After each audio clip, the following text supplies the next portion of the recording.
8 जून से पहले मेरे कोई 15 बंदों के टेस्ट हैं। पहले तो आप उन लोगों के लिए दुआ करें। हम आप सबके लिए दुआ कर सकते हैं। आपने पूछा, आपका शुक्रिया। मैं कोशिश करता हूँ कि आप लोगों को अच्छी सी अच्छी मालूमात दी जाए ताकि आप लोगों के मसाइल हल हो जाएं।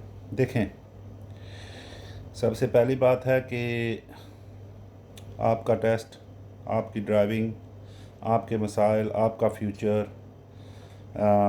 इस मुल्क में जो कुछ भी चल रहा है, और आप जानते हैं कि आप इसके पीछे क्या, मुझे नहीं पता आपने ट्रेनिंग ली है नहीं ली है, बातों से तो बात नहीं बनती है ज़्यादा, आपको पता ही है।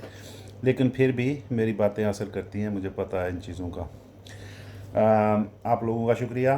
देखें, टेस्ट के लिए आपकी सबसे पहले तो जो आपकी चीज़ें आपको आती हैं उनके ऊपर आप पॉजिटिव हो जाएं कि कोई ज़्यादा लंबी चौड़ी बातें नहीं होती हैं, सीधी ड्राइव करनी होती है। और ड्राइव के अंदर आप पब्लिक प्लेस पे होते हैं, पब्लिक रोड्स के ऊपर होते हैं। और आजकल एक टिकटॉक पे एक मैंने वीडियो देखी थी, इससे आपको बड़ा सबक हासिल होगा और मैं उसी तरफ लेके आऊँगा। भाग नहीं जाना है वीडियो से कि पता नहीं कहाँ की किस क्या स्टोरी शुरू कर दिया इसने। स्टोरी आपके मतलब का ही है, अब सब लोगों के मतलब का है जिनके टेस्ट अभी जून में चल रहे हैं, ठीक है।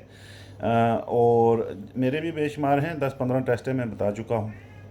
तो वो टिकटॉक पे एक भाईजान बड़ा कीमती तोहफा कोई बैग में लिए रेडी वालों के पास, जो बिल्कुल छोटे छोटे मजदूर टाइप मेरी तरह के लोग हैं, उनके पास जाते हैं और उनको बोलते हैं कि रिश्तेदारों के बारे में कोई बात करो, उनकी कोई तारीफ़ करो और मैं ये तोहफा आपको दे दूँगा।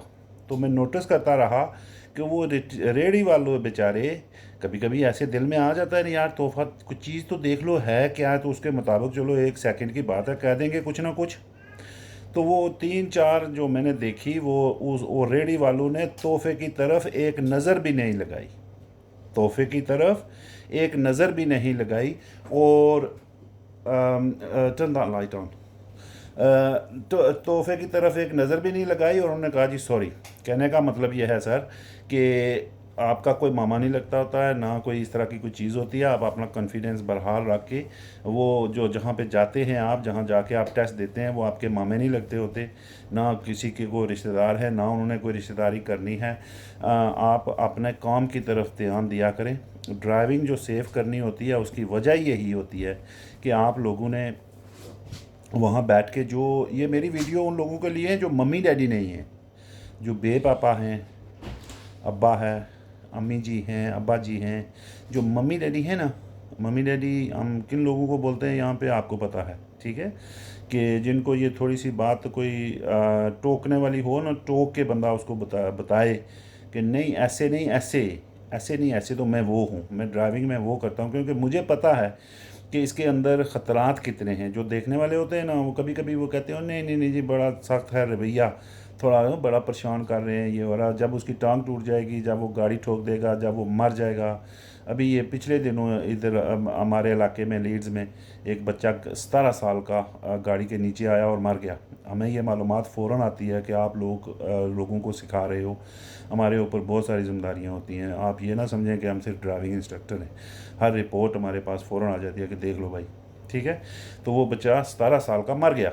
तो आप ये चीज़ें अगर जहन में रख के, जो कुछ आपको आता है, जो नेगेटिव है, जो आपकी फीलिंग है, उसको आप दूर करें, ख़तरात को दूर करें और अपनी जो फीलिंग है उसको ज़बरदस्त रख के वहाँ जब जाएं तो वो मामे नहीं लगते आपके।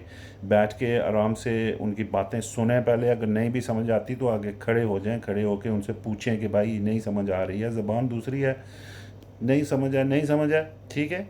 इसमें भी ये कोई अर्ज नहीं है कि अंग्रेज़ी कमज़ोर है जी, या उनके आगे रोना शुरू कर दो, sorry please look after me, my English is know very good. ये इससे कोई फ़र्क नहीं पड़ता है, ठीक है।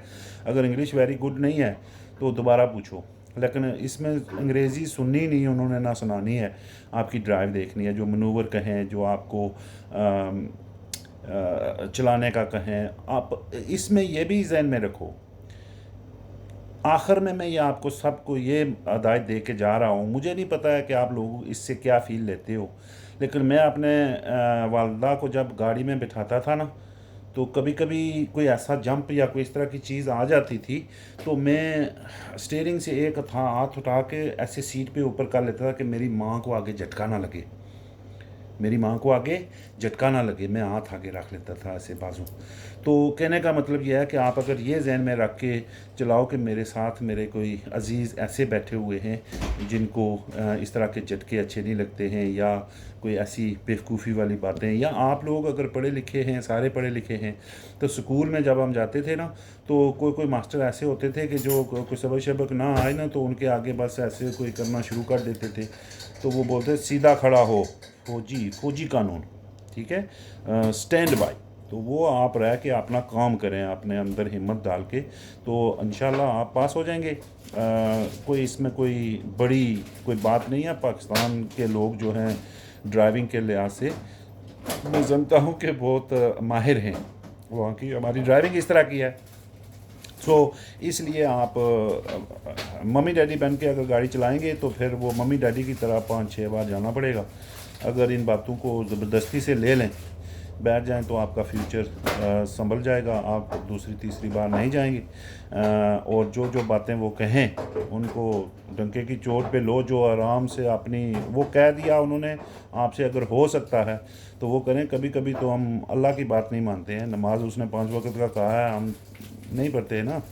उसने तो और भी बेशुमार चीज़ें कही हैं, उससे इनकारी हो जाती है। तो अगर किसी ने कुछ कह दिया तो हम सेफ फिर फील नहीं कर रहे, तो हम नहीं करेंगे। हम उसी वक्त करेंगे जब हमारा दिल दिमाग उस चीज़ के ऊपर मुतमईन होगा, हम उसको पूरी तरह समझ जाएंगे, keeping in mind that there is a safety issues and I need to be 100% sure what I'm doing.